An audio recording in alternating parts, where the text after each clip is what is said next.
Bismillahirrahmanirrahim. Bismillahirrahmanirrahim. Assalamualaikum warahmatullahi wabarakatuh. Asyhadu alla ilaha illallah wa asyhadu anna Muhammadar Rasulullah. Allahumma sholli ala Muhammad wa ala ali sayyidina Muhammad. Jamaah Wahyu TV yang dirahmati Allah Subhanahu wa taala. Pagi hari ini kita akan bertemu dengan seorang ustadzah. Beliau bernama Ustadzah Diah Nuraini Mahmudah SPD yang selama ini memberikan kontribusinya sehari-hari di Pondok Pesantren Baitul Hikmah Sukoharjo. Hari ini kami hadirkan di Wahyu TV untuk membahas materi tentang tazkiyatun nafs. Nah, nanti ke depan dalam waktu beberapa saat nanti beliau akan menyampaikan materi tentang tazkiyatun nafs tersebut. Sehingga nanti kita akan bisa discuss di materi ini, kemudian dari materi itu nanti bisa kita lanjutkan untuk yang lainnya. Selanjutnya kami persilahkan kepada Ustadzah Diah Nuraini Mahmudah. Silahkan, Mas. Ya, terima kasih Bu Heni atas kesempatannya. Ya, bismillahirrahmanirrahim. Assalamualaikum warahmatullahi wabarakatuh. Waalaikumsalam warahmatullahi wabarakatuh. Pada kesempatan pagi hari ini, alhamdulillah puji syukur kehadirat Allah Subhanahu wa taala yang telah memberikan kita kesehatan, nikmat bisa berkumpul di majelis ilmu ini ya, pemirsa Wahyu TV, pendengar. Pada kesempatan pagi hari ini kita akan membahas ya suatu materi yang lumayan penting untuk kita pelajari ya. Salawat serta salam tidak lupa mari kita haturkan kepada baginda Muhammad sallallahu alaihi wasallam. Semoga rahmat senantiasa tercurah untuk beliau, untuk para istri beliau, untuk ahlul bait, sahabat dan sahabiah serta pengikutnya hingga akhir zaman kelak ya. Ya, sebelum kita bahas lebih lanjut tazkiyatun nafas, apa itu tazkiyatun nafas ya? Maknanya apa itu tazkiyatun nafas ya? Tazkiyatun nafas itu berasal dari kata tazkiyah dan an-nafas atau nufus ya. Tazkiyah itu apa? Mensucikan atau memperbaiki ya. Maka ada bahasa juga az-zakat. Zakat itu apa? Mensucikan ya, mensucikan harta, mensucikan jiwa, seperti itu. Nah, tazkiyatun nafas ini dalilnya adalah Quran surat Asy-Syam ya. Surat Asy-Syam, surat yang ke-91 ayat 9 dan 10. Yakni di sini Allah sudah berfirman ya. A'udzubillahi minasyaitonirrajim. Qad aflaha man zakkaha wa qad khaba man dassaha ya. Qad aflaha man zakkaha. Sesungguhnya beruntunglah orang-orang yang menyucikan jiwa. Nah, maknanya apa? Berarti siapa saja yang berusaha untuk memperbaiki diri, memperbaiki amalan soleh, kemudian menjaga dari maksiat, menjaga dari perbuatan tercela, maka imbalannya apa? Dia sudah dijamin Allah, dia akan beruntung ya. Dia akan beruntung. Qad aflaha man zakkaha. Sesungguhnya beruntunglah orang-orang yang menyucikan jiwa. Kemudian Allah sambung lagi ya di ayat 10 ini. Wa qad khaba man dassaha. Dan sesungguhnya merugilah orang yang mengotorinya. Mengotori apa? Mengotori jiwanya itu tadi. Apa? Maknanya kotor itu apa? Maknanya adalah orang-orang yang bermaksiat, melakukan hal-hal dosa, perbuatan tercela. Itu Allah sudah berfirman, merugilah. Merugilah ini maknanya ya kesengsaraan, kerugian baik di dunia dan di akhirat ya. Jadi apapun amalan yang kita lakukan itu akan kita petik sendiri. Kalau kita melakukan kebaikan, kita panen sendiri. Tapi kalau kita melakukan keburukan, maksiat, dosa, itu juga yang memetik diri kita sendiri gitu. Jadi Allah sudah memberikan opsi ya. Qad aflaha man zakkaha wa qad khaba man dassaha. Pilih yang mana gitu. Nah, Maka pentingnya tazkiyatun nafas ya, penyucian jiwa ini, kita sebagai seorang muslim, mukmin harus bersungguh-sungguh ya, bersungguh-sungguh menjaga kebersihan hati kita, menjaga diri kita dari apa? Dari maksiat, dari dosa. Lah goalnya apa? Goalnya tazkiyatun nafas itu, goalnya adalah agar jiwa kita itu menjadi jiwa yang selamat, baik di dunia dan di akhirat, jiwa yang tenang ya. Jadi goalnya dari tazkiyatun nafas, pembersihan jiwa, itu adalah agar kita itu menjadi pribadi atau jiwa yang selamat, yang beruntung, baik di dunia maupun di akhirat begitu ya. Nah, untuk mencapai tazkiyatun nafas ini ada beberapa kaidah yang harus kita pelajari ya. Ada beberapa kaidah yang harus kita perhatikan.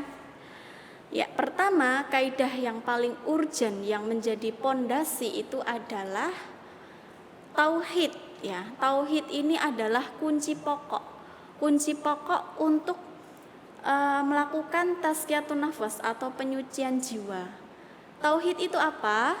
Tauhid itu kita faham dengan lurus ya, kalimat syahadatnya, syahadat ya, asyhadu alla ilaha illallah, la ilaha illallah, bahwa kita meyakini tidak ada Tuhan selain Allah. Kita lurus, hati kita bersih dari syirik ya, dari rasa ketergantungan, baik itu terhadap makhluk, terhadap benda ya. Karena kita faham hanya Allah gitu, hanya Allah gitu, yang benar-benar menjadi poros kita. Karena kita tahu perintah Allah ya dalam Quran surat Az-Zariyat ayat 56, Allah sudah berfirman ya, a'udzubillahi minasyaitonirrajim, wa ma khalaqtul jinna wal insa illa liya'budun. Allah itu tidak menciptakan manusia dan jin ya, jin dan manusia itu kecuali untuk apa? Kecuali untuk semata-mata beribadah kepada Allah. Jadi kita memahami usia kita ya, usia kita udah 25, 30, 35, 40, 60, 70. Allah kasih usia sepanjang itu tuh untuk apa gitu. Nah, karena hakikatnya usia itu adalah titipan Allah yang Allah perintahkan untuk apa? Illa liya'budun, kecuali untuk beribadah. Nah, maka tazkiyatun nafas pondasi pertama adalah tauhid ya. Hati bersih dari syirik ya, la ilaha illallah, karena kita meyakini hanya kepada Allah ya, tidak ada Tuhan selain Allah. Karena kalau hati kita sudah ada syirik ya, ada wah untung punya duit, kalau nggak ada duit aku mati. Nah kayak gitu, itu sudah mulai ada perasaan ya, seakan-akan duit yang nolong kita, padahal kan itu hanya wasilah saja. Tetap Allah yang menolong kita, yang menyelamat kita, melindungi kita begitu, agar hati kita ya, jiwa kita bersih dari rasa syirik. Yang pertama adalah tauhid. Yang kedua, kaidah yang kedua adalah doa. Doa ini adalah kunci penyucian jiwa ya. Karena doa ini adalah suatu ibadah yang mulia, yang besar di sisi Allah ya. Bahwasanya di salah satu hadis Tirmizi itu Allah itu menyampaikan ya, tidak ada suatu ibadah yang lebih mulia di sisi Allah itu kecuali doa. Kenapa? Kenapa kok doa gitu? Ya, karena ketika kita berdoa kepada Allah, kita itu menyandarkan hati. Kita itu ngaku gitu di hadapan Allah, kita tuh lemah, kita itu nggak bisa apa-apa. Kita terjadi pengakuan terhadap hati kita, jiwa kita, bahwasanya hanya Allah, atas kuasa Allah, seperti itu. Jadi kita merasa fakir, kita merasa rendah, kecil, lemah gitu di hadapan Allah. Kemudian doa itu salah satu senjata ya, senjata umat muslim begitu.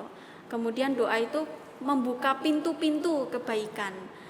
Jadi kita menyadarkan hati kita bahwasanya hati kita itu kan milik Allah, yang bisa jaga hati kita biar selalu istiqomah, biar jauh dari maksiat, itu kan Allah. Maka kita harus sering-sering memohon kepada Allah, minta sama Allah, biar hati kita tuh selalu lurus pada jalannya Allah. Karena kan kita nggak pernah tahu ya, ada orang yang muslim tapi ternyata besoknya murtad kayak gitu.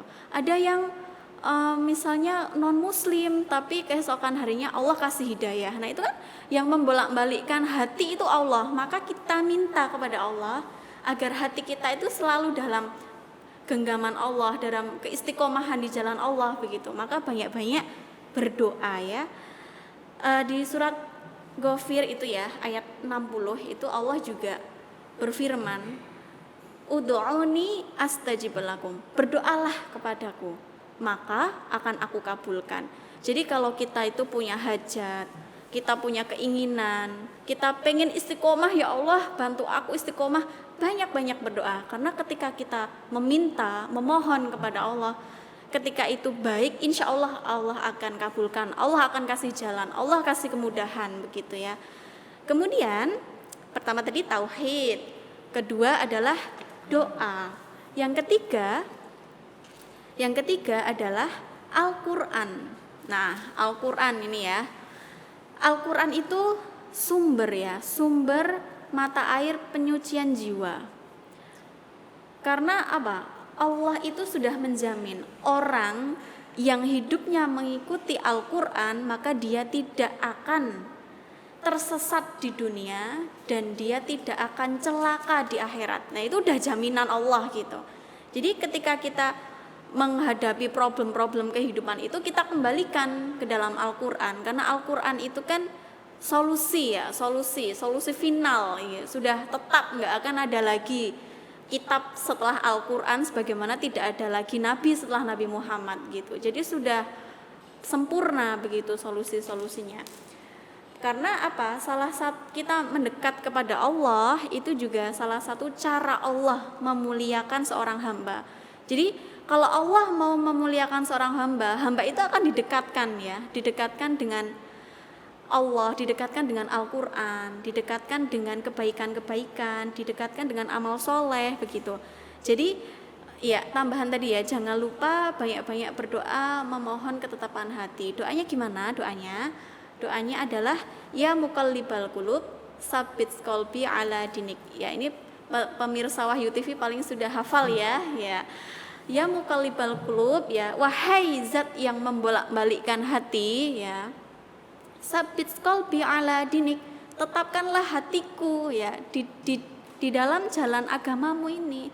Begitu juga dengan Al-Quran, ya Allah tetapkan hati saya untuk terpaut kepada Al-Quran. Ya Allah tetapkan saya ya Allah dalam keadaan seperti apapun, saya tidak pernah lalai dengan Al-Quran. Sesibuk apapun saya tidak pernah melupakan untuk membaca Al-Quran. Karena orang yang sibuk ya banyak kegiatan tapi masih sempat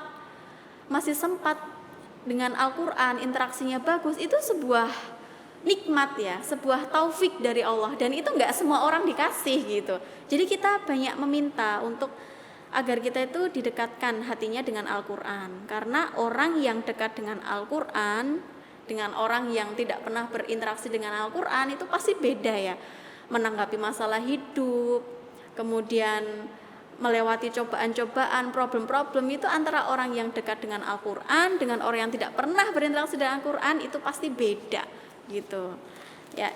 Kemudian yang keempat setelah Al-Quran adalah kita mencari sosok yang bisa menjadi teladan atau menjadi panutan.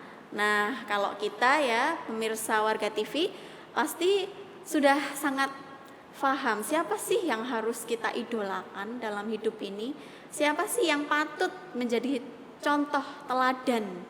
Nah, di sini Al-Quran sudah menjawab ya. Di Quran surat Al-Ahzab ayat 21, siapa yang pantas kita idolakan ya? Ya, a'udzubillahi minasyaitonirrajim. Laqad kana lakum fi Rasulillahi uswatun hasanah ya. Sesungguhnya telah ada pada diri Rasulullah itu suri teladan yang baik. Jadi Rasulullah itu kan penyempurna ya segala akhlak ya. Rasulullah tugasnya diberikan Allah amanah di sini kan juga menyempurnakan akhlak ketika kala itu di kaum yang jahil begitu ya. Maka bukan artis ya, bukan apa yang lagi hits yang kita idolakan, karena orang-orang akhir zaman yang kita idolakan sekarang itu barangkali juga masih rapuh imannya. Maka kalau kita cari idola, cari sosok panutan, carilah yang paling sempurna. Ya, kalau kita muslim berarti Rasulullah, agar hati kita apa? Hati kita selalu lurus dengan apa yang mau Allah gitu. Kalau kita mau pengen jiwanya suci, tapi kita yang diturut atau yang diidolakan bukan sosok yang menyatu dengan Allah, bagaimana kita hatinya suci gitu kalau yang diidolakan saja melenceng gitu ya. Jadi ketika kita melakukan penyucian jiwa tadi ya, tazkiyatun nafas, maka yang pertama tadi adalah apa? Tauhid kita harus diluruskan. Kita menyadari penuh tidak ada kekuasaan selain Allah, menjauhkan hati kita, diri kita, perbuatan kita dari syirik, kemudian memperbanyak doa, kemudian mendekatkan diri dengan Al-Quran, membaca, menghafal, mentadaburi, menghadiri majelis ilmu, kemudian mencari sosok panutan, yakni kita bisa dengan membaca sirah, bisa dengan melihat film perjuangan Rasulullah, seperti itu. Nah, kemudian yang kelima adalah kaidah yang kelima, membersihkan dan menghiasi. Membersihkan apa? Yakni membersihkan diri, menjauhkan diri, hati kita, jiwa kita dari maksiat ya. Maksiat ini apa aja? Maksiat ini penyakit-penyakit hati, seperti iri, dengki, malas, ujub, riya, sombong, kayak gitu ya. Jadi kita berusaha meminta kepada Allah, ya Allah jagalah hatiku agar terhindar dari sifat-sifat atau perbuatan tercela, dari penyakit-penyakit hati ya, membersihkan, menjauhi maksiat ya, males-malesan ya, gelundang-gelundung. Padahal seorang muslim itu harus produktif, harus aktif, harus berkontribusi dalam kebaikan begitu ya. Kemudian menghiasi apa? Menghiasi diri kita dengan amal soleh ya, dengan perbuatan-perbuatan kebaikan, amal soleh yang bersifat wajib ataupun sunnah ya. Jadi poin yang kelima ini adalah garis merah ya, yakni tazkiyatun nafas itu kita berusaha membersihkan diri kita ya, menjauhi semaksimal mungkin dari maksiat, kemudian menghiasi jiwa kita, hati kita, perbuatan kita dengan amal soleh, baik amal soleh itu bersifat wajib ataupun bersifat sunnah ya. Kemudian yang keenam adalah memilih teman bergaul. Nah, teman ini penting banget ya, karena bahkan dalam hadis itu diceritakan bahwa seseorang itu dilihat dari temannya.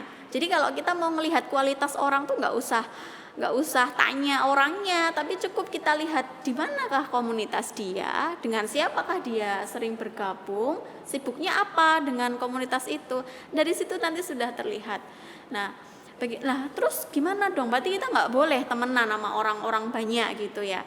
Temenan boleh ya, tapi untuk menjadikan teman dekat ya, sahabat dekat ya, itu kita harus benar-benar menyaring, karena ini bukan kata saya, tapi perintah Allah gitu. Karena ketika kita berteman dengan orang soleh, dengan orang baik, insya Allah kita juga akan kena cipratannya tuh, cipratan semangat.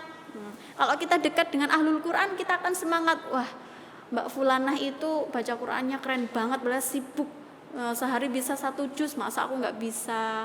Jadi kita ada support gitu, kayak ada yang memantik semangatnya.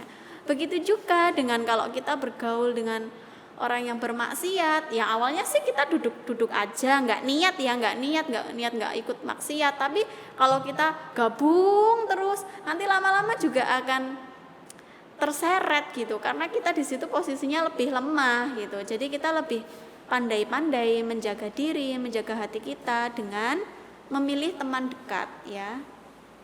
Kemudian yang terakhir ya, kaidah untuk menjaga agar kita bisa tazkiyatun nafas itu adalah mengingat kematian ya.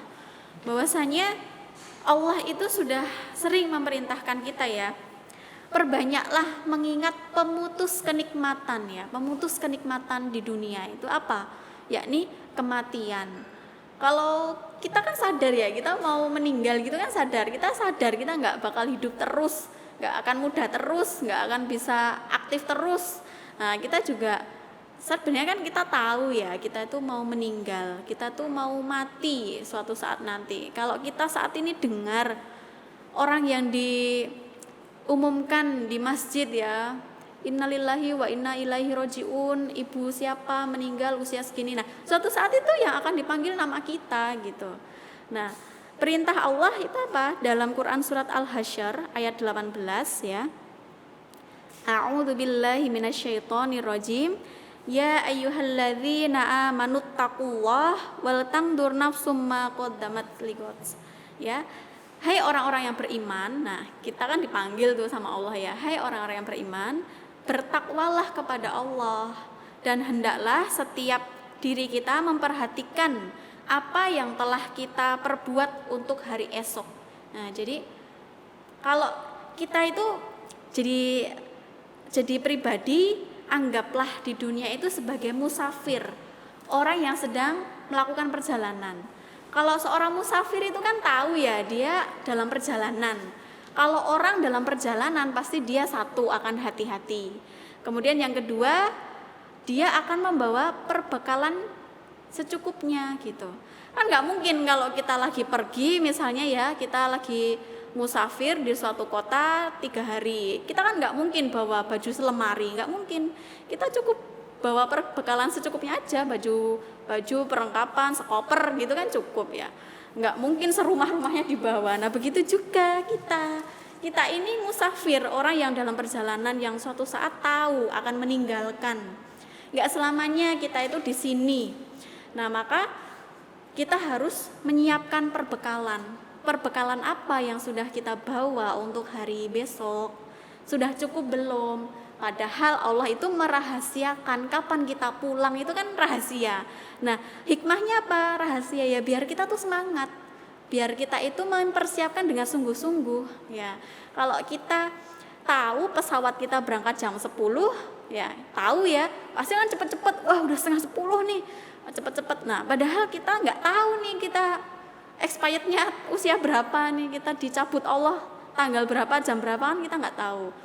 Maka dari itu kita lebih berhati-hati, lebih semangat mempersiapkan ya, kemudian lebih menjaga diri kita ya, agar karena kan kualitas kita besok di hadapan Allah tergantung akhirnya, penutupnya. Jangan sampai kita dipanggil Allah ketika sedang lalai, sedang bermaksiat, nauzubillah min dzalik ya. Ya itu saja ya pemirsa Wahyu TV. Jadi tazkiyatun nafas itu adalah usaha kita untuk menjaga diri kita, hati kita, jiwa kita dari apa? Dari perbuatan maksiat, dari perbuatan tercela, agar apa? Goalnya itu untuk menjadi jiwa yang selamat, yang bahagia, yang beruntung, baik di dunia maupun di akhirat. Jadi tidak hanya di dunia saja, tapi juga di akhirat. Kemudian kaidah-kaidahnya yang perlu kita perhatikan tadi ada, kita meluruskan tauhid kita, memperbanyak doa, mendekatkan diri dengan Al-Quran, kemudian mencari sosok panutan yakni Rasulullah, kita menteladani Rasulullah, kemudian membersihkan diri kita dari maksiat, menghiasi dengan amal soleh, mencari teman yang baik, mencari lingkungan orang-orang soleh. Kemudian yang terakhir adalah banyak-banyak mengingat pemutus kenikmatan di dunia yakni kematian ya. Begitu saja yang bisa saya sampaikan. Saya kembalikan kepada Bu Heni. Ya, demikian tadi pemirsa Wahyu TV. Nanti di sini kita akan melanjutkan dengan beberapa yang bisa kita diskusikan dengan Ustadzah Diah ya. Oke, Ustadzah. Tadi kita sudah membahas di sana, Ustadzah sudah mengupas tuntas tentang tazkiyatun nafs.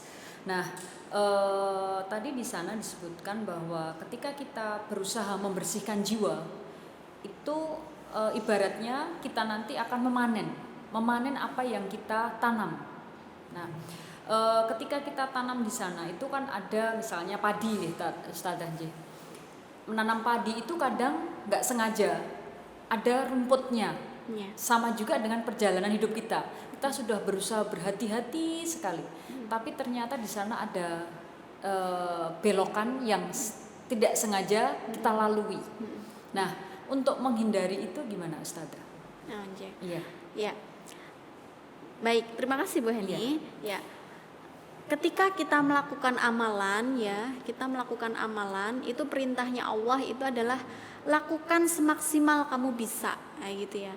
Karena Allah itu tahu kita itu lemah, kita itu fakir ya, dan mudah berbelok-belok ya.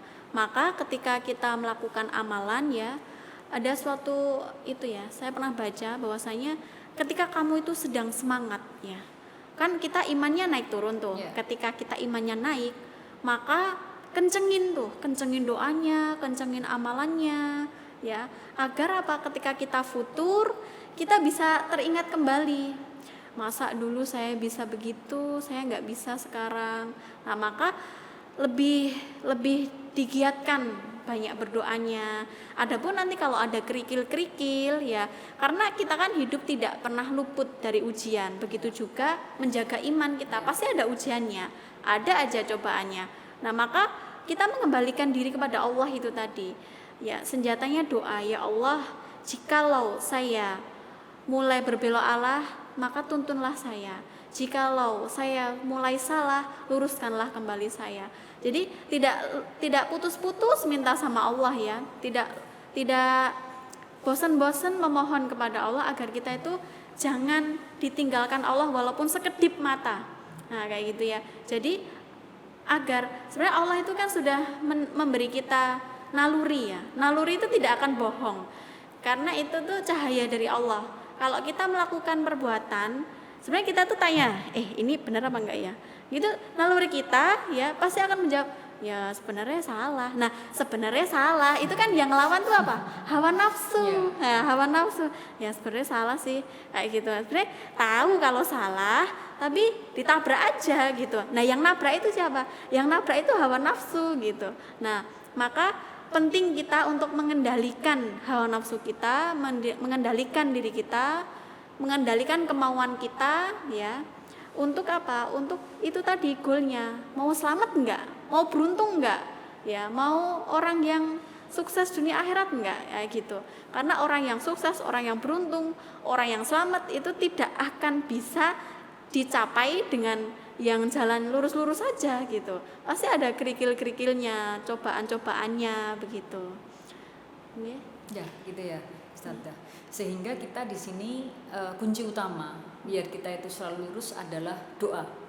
Itu kan fundamen yang harus kita miliki ya, karena ketika kita berdoa, otomatis di sana sebenarnya kita sedang berdialog dengan Allah. Ya Allah, tolong kan seperti itu ya Ustadzah ya. Sementara tadi di sana juga disampaikan bahwa kaidah-kaidah ketika kita ingin mencapai tazkiyatun nafs tadi diantaranya adalah selain tauhid kita perbaiki terus. Nah, di tauhid itu sendiri kadang kita itu ada kelalaian. Kelalaiannya apa? Ketika kita sedang bekerja ya, misalnya jadi pedagang.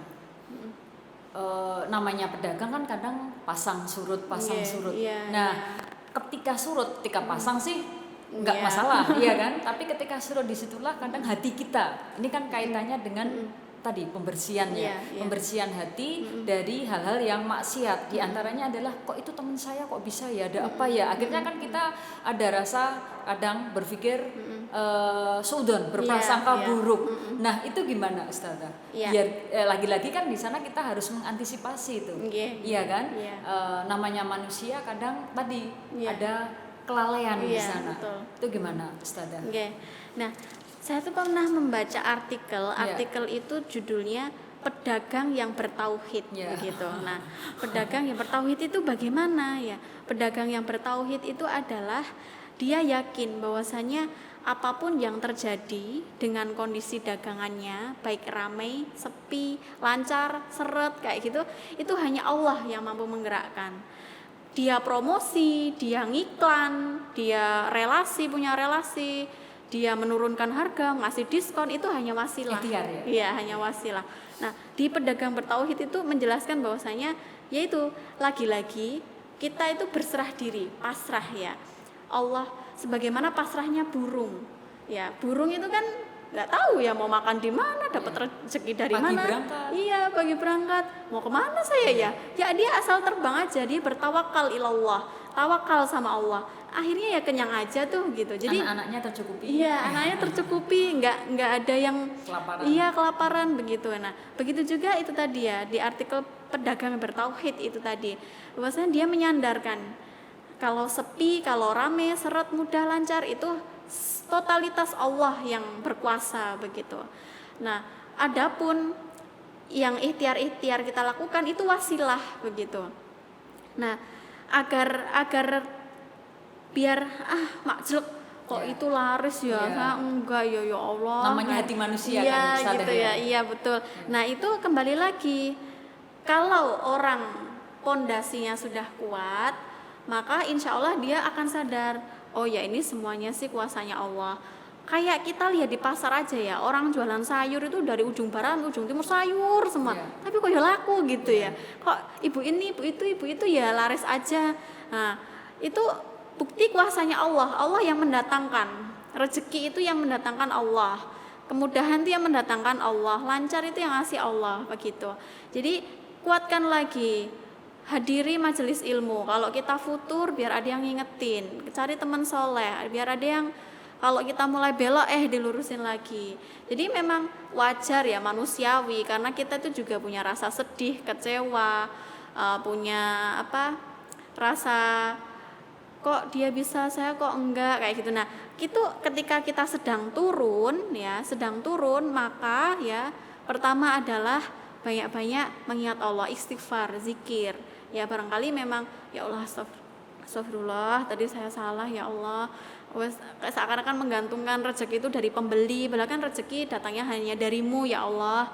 Begitu, menguatkan amal-amal soleh ya, menguatkan sedekah, kemudian mencari teman sharing ya, mencari teman sharing. Kalau kita punya problem, cari teman sharing, cari temannya yang kita anggap bisa memberi solusi ya. Tidak semua orang kita ceritain kayak gitu, tapi cari teman yang bisa kasih solusi kita, yang bisa menenangkan kita, yang bisa membuat kita lurus kembali begitu.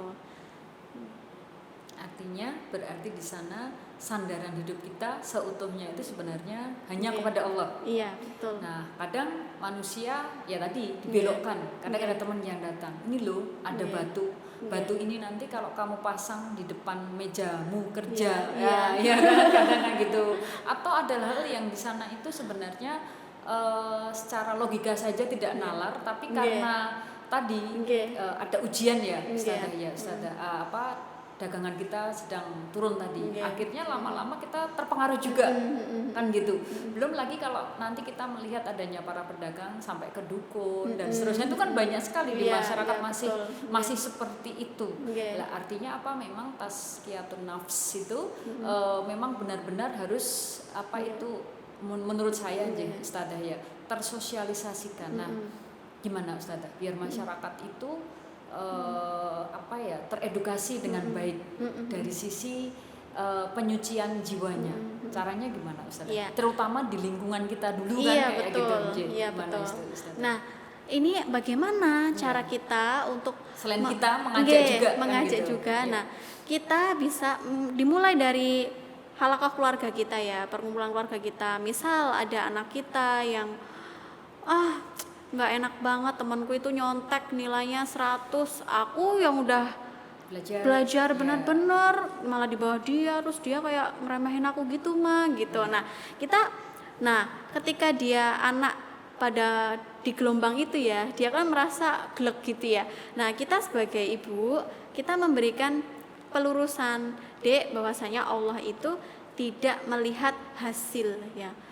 Kamu mau nilainya 100, temanmu itu mau nilainya 100, kamu mau nilainya 95, Allah itu yang lihat tuh cara kamu, ikhtiar kamu, bagaimana kamu mendapatkan itu. Kan Allah itu melihat prosesnya ya, melihat itu goalnya apa itu kan sudah diberikan Allah, Dek.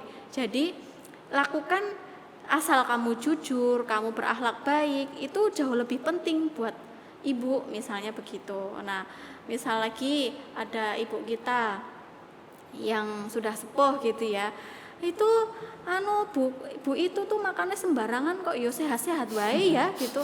Aku perasaan sudah jaga pola hidup kok yo olahraga tapi kok yo iji apel dokter wae kayak gitu. Nah itu kan seakan-akan yang dilakukan kok sia-sia gitu, kok nggak dapet, malah jauh dari harapan. Iya, kok ada orang yang istilahnya menyepelekan tapi kok siaan baik-baik saja gitu. Nah, kita berikan masukan kepada ibu kita bahwasanya setiap kebaikan yang kita lakukan di mata Allah itu pasti akan dicatat dan diberikan balasan gitu. Belum tentu ya kita lihat ibunya itu sehat-sehat saja, baik-baik saja, ya belum tentu. Mungkin di dalamnya ada problem yang lain ya, karena ujian orang kan beda-beda, Bu. Mungkin ibu ujiannya di sisi kesehatan.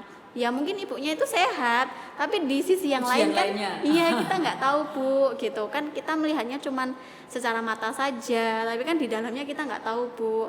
Ya ibu yang sabar saja, insya Allah setiap kebaikan yang ibu lakukan, ya ibu tanam itu insya Allah akan dibalas di sisi Allah. Kan menjaga pola hidup sehat, olahraga itu juga sebagai riyadhah, menjaga kesehatan itu juga amal soleh, Bu, begitu. Jadi mulai meluruskan mindset yang mulai berbelok kita arahkan pelan-pelan gitu. Ya endingnya memang goalnya ke Allah lagi gitu. Ya. Jadi di sana sekalian kita mengajak secara tidak langsung kita sudah melakukan syiar ya Ustazah. Iya, melakukan syiar. Ya kan? Dari hal yang kecil tapi ternyata di sana efeknya sebenarnya sangat besar. Iya, betul. Ya, juga kan? Mindset juga itu ya. Mindset masyarakat itu kan terkadang masih belum lurus. Nah, dari sharing-sharing ringan itu kita juga sambil meluruskan mindset yang ada di benak beliau gitu. Di umumnya masyarakat. Di umumnya masyarakat.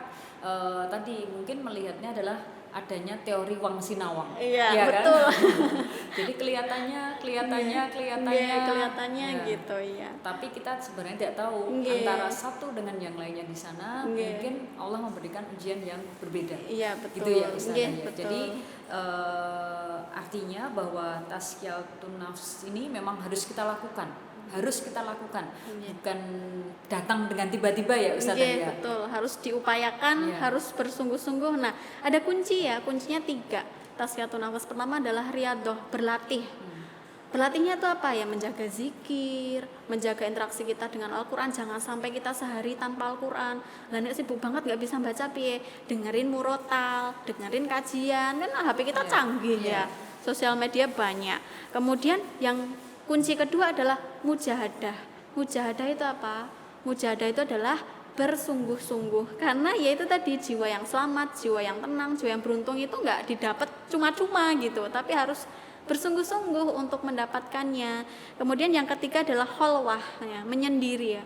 Menyendiri ini maknanya kita juga banyak-banyak muhasabah ya, setelah sholat, sebelum tidur, ketika dini hari kita banyak-banyak mengingat karunia Allah, mensyukuri nikmat Allah, mengingat betapa banyak kesalahan kita, hilaf kita, dosa kita. Nah, kalau kita banyak mengingat, salah satu juga mengingat kematian itu tadi.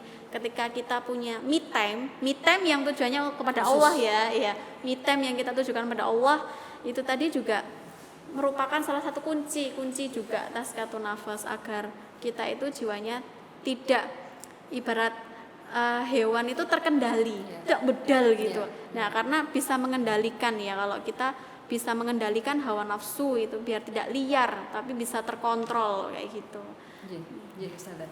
Jadi ternyata tazkiyatun nafs ini kalau boleh saya simpulkan itu fundament dasar dalam kehidupan kita sehari-hari sebagai pribadi kita, entah kita berperilaku atau kita berada pada posisi apapun, entah kita sebagai wanita, entah kita sebagai istri, sebagai ibu, sebagai masyarakat atau sebagai apapun. Karena ketika kita sudah melakukan penyucian jiwa ya Ustazah ya, berarti kan kita semakin mendekatkan diri pada Allah Subhanahu wa taala dengan kaidah-kaidah tadi diantaranya yang sudah dipaparkan sama Ustazah Diah hari ini. Nah, mungkin sementara ini dulu Ustazah, di lain waktu bisa dilanjutkan lagi cerita tentang Tazkiyatun Nafs ini, karena di sana masih banyak yang harus dikupas ternyata. Gitu Ustazah. Terima kasih sekali jazakumullah khairan katsira kehadirannya hari ini di Wahyu TV. Demikian tadi pemirsa Wahyu TV, diskusi kita, sharing kita tentang Tazkiyatun Nafs bersama Ustazah Diah Nuraini Mahmudah SPD. Semoga apa yang sudah kita bahas hari ini akan membawa keberkahan, membawa manfaat untuk kita semuanya. Terima kasih. Assalamualaikum warahmatullahi wabarakatuh. Waalaikumsalam warahmatullahi wabarakatuh.